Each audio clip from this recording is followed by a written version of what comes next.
Hello, families of the class of 2026. I'm Coach Stephanie Ferry, and I'm here today to talk to you about 7th grade fitness and wellness.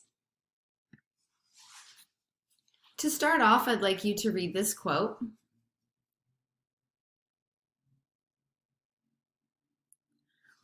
It's from Lola Thomas, and it's an excerpt from a video that we watched. We kicked off the year in 7th grade talking about the differences between health, wellness, and fitness, what those terms have in common and what makes them different. We recognize that there are inequities in access to health, but everyone has wellness steps that they can take to improve their well-being. And then we looked at fitness and movement and what role that plays in our well-being. To go back a step and tell you a little bit about myself, I'm going on 14 years at Archer, and I've been serving as the Fitness and Wellness Department Chair for the past 3 years. Many of you know me as a swim coach, and I coach both middle school and high school swimming and have for many years. In addition, I hold a bachelor's and a master's degree in kinesiology for teaching physical education and health. And recently, I've been presenting at local California and nationwide conferences to spread the word about Archer's fitness and wellness program and human development program. I truly love what I do, and I'm so passionate about teaching teens and adolescents how to manage and advocate and be agents of change in their well-being. So, what does gym class look like in 2020? I'd like to just give you a moment, and you're more than welcome to pause the video. What is a memory that has stuck with you from your adolescent PE and gym class? If you're like me, the PE experience or the gym experience in high school was not great. It's actually one of the reasons why I wanted to go to school and teach and be a phys ed teacher, because I feel like I, in many ways, am still overcoming the trauma from those experiences. And I just want to assure you that the experience of your daughters is probably nothing like the experiences you had in gym class back when you were in school, unless you had a positive one, which is amazing. So to tell you a little bit and show you about the broad scope of our program, Fitness and Wellness in the 21st Century, what we're really looking to do at the heart of all the fitness programs at Archer is promote active lifestyle. We want girls and students to have a positive relationship with physical movement. We want to make sure that we're setting them up to be active adults. So first, that starts with helping engage them in a fun environment that builds motivation, that gives them the competencies and the confidence to move, to develop skills. So unfortunately, we're not on campus now, so we're figuring out new ways to do that in a home environment. But when we are on campus, that has a lot to do with playing games, learning sports, and techniques. And I'll talk a little bit in a minute about how we have shifted that in the remote realm. We give girls the opportunity to explore and develop decision-making and risk management skills. And we act on change and create change and critical thinking. And so a lot of the skills that we talk about in our fitness classes are ones that are being taught in their math classes in English and history. Habits of mind, ways to persevere and deal with tolerance to adversity and uncertainty. The skills all connect. But what's cool is it's in this really fun and playful environment where they can connect with their peers. And we're doing our best to recreate that in times of social distancing. So a foundational element of our year is this wellness wheel. There are 6 elements. I adapted this wheel from something that was released in the spring by the California Surgeon General to help students and people in general deal with stress during times of COVID. I adapted this wheel to include media use, which the original wheel did not have in there. And we're using this as the foundation for our first semester in 7th grade. And it's possible you might have heard your daughters talk about it. So far, we've covered physical activity and sleep, and we're beginning to talk about media use and social connection. To be a little bit more specific about what we're doing in class, every fitness class we move for 20 to 30 minutes. We work on functional movement, building strength.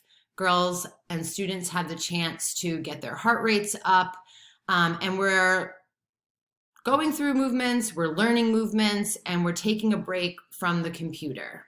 While girls still have to often look at the screen to follow along with the movements I'm providing, I do try to provide them opportunities for them to take their eyes off screen and just listen. After the movement piece in class, students are starting to engage in personal wellness trackers. So as we talk about an aspect of the wellness wheel, we then come up with a personal inventory, and students practice filling that out, and then it gets added to this broader wellness tracker. So you can see we have physical activity and sleep on there already. And what I'm asking students to do is to think more carefully about their movement needs, and to use the recommendations and guidelines of the FIT principle to decide what movement might be best for them and how to plan for that. So you see this quote from the student. They're choosing a certain workout that was offered in class based on their FIT chart and their need for more movements that focus on muscular strength and endurance. So instead of just going through the motions, students are thinking critically about how they're engaging in movement outside of fitness class and what they can do in fitness class to help supplement. So they're making sure they're working on cardiorespiratory, muscular strength and endurance, and flexibility, which are the three areas that we're trying to get them to hit upon. And we're working on building connections. So using breakout rooms and small group discussions. So students are building connections with one another. Many of you saw an email from me last week or 2 weeks ago, trying to encourage you to engage in physical movement with your daughter. And you can see from the response of the Padlet post, Lucy went on a walk with her dad and they had a chance to connect. And I want to offer more opportunities so you can move with your daughters, with your students, with your families. And so we're really taking advantage of being at home with students. I want to move along in the presentation and talk about human development, which is another foundational element of our program. It meets on Fridays during Purple Weeks on practicum. And it's just virtually impossible. It was impossible back at school, and it's even more so now to touch upon every aspect in depth about adolescent wellness and development. And so what we do is we look at 4 skills that are really the foundational elements that someone needs to build their own health and wellness. So we're looking at having a better understanding of self, teaching students to advocate for their own health and well-being, being able to manage oneself to better health, and accessing valid and reliable information. We want to make sure that students are able to search and look for information about their wellness in a safe way. And so we provide them resources and websites, which I'll share some with you at the end of the presentation, that help students really engage in finding information for themselves based on what their needs are. To move along, these are some of the topics and themes that we'll be talking about this year. We've already had conversations about healthy relationships and media use. We'll be talking about conflict resolution, setting boundaries. The 6 dimensions of wellness from the fitness aspect of the program carry throughout the HD program as well. And it is my goal to have students by second semester developing their own personal wellness goals based on that wheel and working towards them with the hope that they're communicating those with you and you are involved. I want to show you a few snippets from some of the classes we've had. Early in the year, we talked about media usage and we set up systems to track time spent on screen, which I'm sure for you is very scary to think about, but I want to assure you that we're helping students manage that, be aware of it, and use the data to help them balance other aspects of their wellness because there's only so much we can do to get off screen when this is our primary learning platform.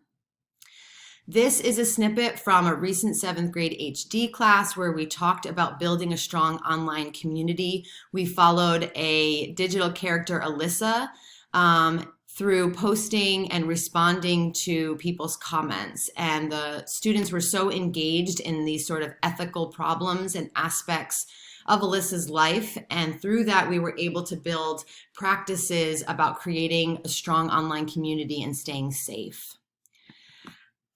Time is flying by. It's already been 10 minutes. I want you to know that if you go to the Fitness and Wellness Learning Hub, there is just one slide there, and it is a running slideshow of all of the information that your students and your daughters are seeing. So if you were to click here for the daily lesson, you can see how your daughter is engaging in fitness class for that day, and use that as a resource for any follow-up conversations that you'd like to have.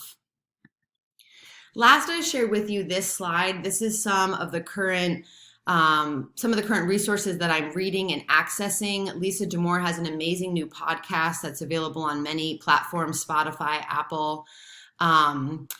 Amaze.org is an organization that I introduced the students to last week. It's a YouTube channel also, and it is a safe and reliable resource for students to access videos from everything from their hygiene to friendships to sexual health, nutrition, and we'll be using that resource throughout the year. They're short 3 to 5 minute videos and excellent for you to check out.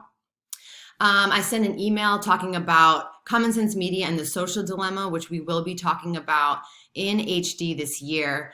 And then 3 books, Beyond the Birds and the Bees, Sex Teens, and Everything in Between, and Middle School Matters, are really driving my practice as your daughter's wellness and fitness teacher. Time flew by. I hope you enjoy learning about our program. Please look out for emails from me. I'm looking for ways to engage with you and build community with you as your 7th graders, families, and parents, so we can really be supportive, and we're in this together. Thanks for your time. I hope you enjoyed learning about fitness and wellness, and I hope to meet you in person soon.